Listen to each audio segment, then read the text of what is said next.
তো আমাদের দেশে দেখা যায় যে ওরকম অনেক কথা আছে। ধরেন একটা আছে রাতে নখ কাটা ঠিক না, শুনছেন আপনারা?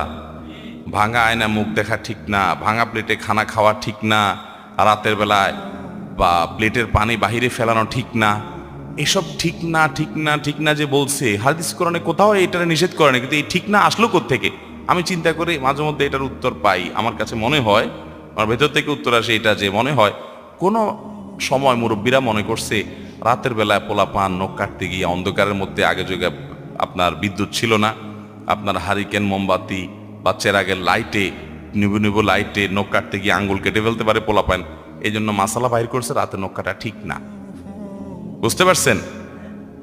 তারপরে যায় আপনার রাতে যদি পানি ফেলেতে যায়, তো এখন তো আর ফকফকা লাইট তখন ছিল না, অন্ধকার ছিল সব, দেখা গেল কেউ আসতেছে তার গায়ে পানি পড়তে পারে, এই জন্য